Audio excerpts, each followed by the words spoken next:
कहा आपसे आंधी के साथ हूं? ये किसने कहा आपसे आंधी के साथ हूं? मैं गोडसे के दौर में गांधी के साथ हूं।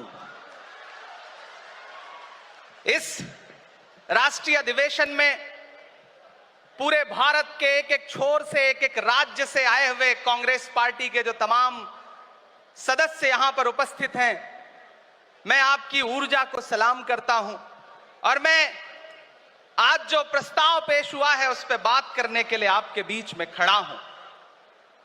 एक ऐसा मुश्किल दौर है जब सत्ता में बैठे हुए सत्ताधीशों ने नफरत को अपना परमानेंट हथियार बना लिया हो।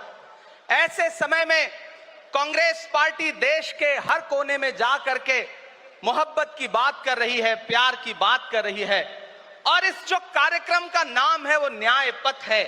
न्याय पथ यानी कि इंसाफ का रास्ता, और उस इंसाफ के रास्ते पर अपने अतीत की विरासत को संभाल करके, संजो करके लेके चलता हुआ एक ऐसा न्याय का योद्धा जिसका नाम राहुल गांधी है, जो हम सब के लिए प्रेरणा का स्रोत है। मैं गुजरात में खड़ा हूं, जो महात्मा गांधी का गुजरात है, जो सरदार वल्लभ भाई पटेल का गुजरात है। तो मैं इस गुजरात में खड़ा होकर के अपने अतीत और अपने वर्तमान को मिलाता हूं तो मैं ये महसूस करता हूं और फख्र से सोचता हूं कि मैं वो हूं, मैं कांग्रेस का अदना सा एक वो सिपाही हूं जिसकी जड़ें जाकर के महात्मा गांधी से मिलती हैं और जिसके कदम जाकर के राहुल गांधी से मिलते हैं। मैं सौभाग्यशाली हूं कि मैं कांग्रेस पार्टी का एक अदना सा सिपाही हूं। साथियों, मैं कोई लंबा चौड़ा भाषण करने के लिए नहीं खड़ा हूं, बस आपसे यह कहना चाहता हूं, ये जो न्याय का पथ है, हम सब इस न्याय के पथ पर चलने के लिए संकल्पित हैं। हमारा समर्पण इस न्याय के पथ के लिए है, हमारा संघर्ष इस न्याय के पथ के लिए है। मेरे भाई शशि थरूर जी बोल रहे थे, सचिन पायलट जी ने बोला, हमारी बहन गेनी बहन ने बोला, उसके बाद इमरान बोल रहा है। इन चार नामों में ही आप ये पाएंगे कि उत्तर से लेकर के, दक्षिण से लेकर के, गुजरात से लेकर उत्तर प्रदेश तक कांग्रेस यही तो है।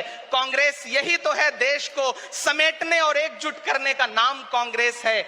मुझे याद है कि जब कन्याकुमारी के साहिल पर खड़े होकर के, समंदर के साहिल पर खड़े होकर के हमारे नेता राहुल गांधी जी ने कहा था कि मैं 4000 किलोमीटर चलूंगा, एक नारा लगाऊंगा, नफरत छोड़ो भारत जोड़ो। हम सारे लोग उनके कंधे से कंधा मिला करके, उनके कदम से कदम मिला करके 4000 किलोमीटर चलते रहे। मैंने देखे हैं राहुल गांधी जी के पांव के छाले, मैंने देखा है उनका बहता हुआ पसीना। लेकिन हम आपसे पूछना चाहते हैं और इस स्टेज पर मौजूद कांग्रेस पार्टी के अपने तमाम वरिष्ठ नेताओं से भी ये निवेदन करना चाहते हैं कि जिस पथ पर, जिस इंसाफ के रास्ते पर राहुल गांधी इस मुश्किल वक्त में निकले हैं, हम उस लड़ाई में किस तरह से, कितने जोश के साथ राहुल गांधी जी के साथ खड़े हैं, यही तय करेगा। राहुल जी ने कहा है कि अगला निशाना, अगली जीत, अगला राज्य जहां कांग्रेस पार्टी जीतेगी वो गुजरात होगा। तो याद रखिए कि हार तब होती है जब ठान लिया जाता है,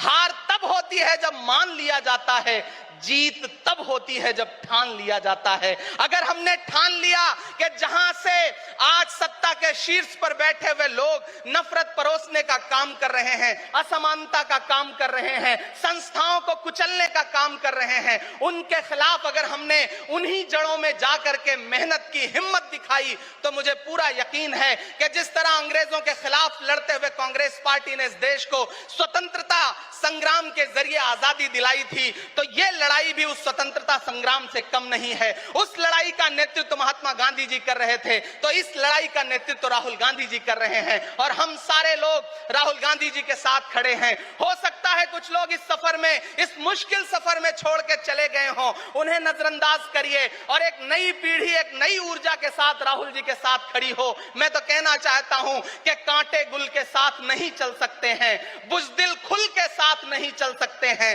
रास्ते में जो छोड़ गया उसे जाने दो, सब राहुल के साथ नहीं चल सकते हैं। आप सारे लोग, हम सारे लोग और इस देश के लाखों लाख करोड़ों करोड़ लोग राहुल गांधी जी के साथ खड़े हैं। और यहां खड़ा होकर के इस देश के पिछड़ों को, आदिवासियों को, दलितों को, अल्पसंख्यकों को मैं सबको भरोसा दिलाते हुए इतना कहना चाहता हूं कि मेरे भाई, कांग्रेस ही है जो आपकी असली लड़ाई लड़ रही है। मुझे वो दिन याद है कि ये सरकार जब एक बिल लेकर के आई तो रात के 3 बजे भी आदरणीय सोनिया गांधी जी राज्यसभा में मौजूद थी इस देश के लिए, इस संविधान के लिए लड़ाई लड़ने के लिए। और राहुल गांधी जी भी लोकसभा में मौजूद थे उससे एक दिन पहले। जिस संजीदगी के साथ वो लड़ाई लड़ रहे हैं, हम सारे लोग उनके साथ खड़े हैं। और मैं ज्यादा भाषण नहीं करूंगा, जाते जाते बस आपसे इतना कह के जाना चाहता हूं साथियों कि ये न्याय का पथ और एक छोटी सी कविता, और उस कविता का जो शीर्षक है, उस कविता का जो हीरो है वो मंच पे मौजूद है। मैं चाहता हूं पीछे तक एक बार दोनों हाथ उठा करके तालियां बजाएं। मैं अगले 1 मिनट के कविता सुना करके यहां से आपसे विदा लूंगा। कन्याकुमारी से जो सफर शुरू हुआ था वो अहमदाबाद तक लगातार जारी है और आगे भी जारी रहेगा। और कल ही राहुल जी परसों बिहार से लौटे हैं, तब ये कविता मैं सुनाता हूं कि उदास मौसम बदल रहा है, उदास मौसम बदल रहा है, धुएं का पर्वत पिघल रहा है, दिलों में लावा उबल रहा है। सुबह सुबह जब हुजूम लेकर सफर पे निकले तो यूं लगे है कि जैसे सूरज निकल रहा है। वो चल रहा है, वो चल रहा है। वो कह रहा है कि नफरतों से जो दिल है टूटे मैं जोड़ दूंगा। एक नारा नफरत छोड़ो भारत जोड़ो, एक नारा नफरत के बाजार में मोहब्बत की दुकान खोल ली है। वो कह रहा है कि नफरतों से जो दिल है टूटे मैं जोड़ दूंगा। वो कह रहा है हर एक दरिया, हर एक तूफान को मोड़ दूंगा। सुनो सितमगर, न समझो डर कर मैं अपने लोगों को छोड़ दूंगा, सितम की गर्दन मरोड़ दूंगा। सितमगरों की हर एक ख्वाहिश, हर एक साजिश कुचल रहा है। वो चल रहा है, वो चल रहा है। अंतिम पंक्तियां पढ़ता हूं कि जमाने भर की तमाम माओं ने हाथ उठाकर दुआएं दी हैं, जमाने भर की तमाम माओं ने हाथ उठाकर दुआएं दी हैं, तमाम बच्चों ने इस तपस्वी का माथा चूमा, बलाएं ली हैं। जो नफरतों का जहर भरा है ये बन के शंकर निगल रहा है। वो चल रहा है, वो चल रहा है।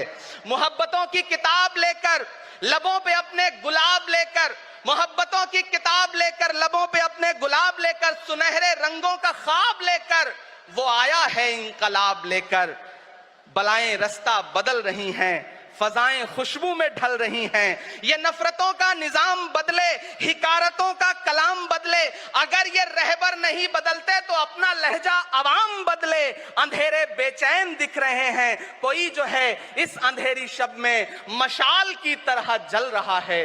वो चल रहा है, वो चल रहा है, वो चल रहा है। बहुत बहुत आप सबको धन्यवाद दूंगा। साथियों, आपने जिस जिंदा दिली से सुना उसके लिए आपका बहुत आभार। न हम सफर न किसी हमनशी से निकलेगा, हमारे पांव का कांटा हम ही से निकलेगा। वतन की रेत मुझे एड़ियां रगड़ने दे, मुझे यकीन है पानी यहीं से निकलेगा। बहुत बहुत शुक्रिया।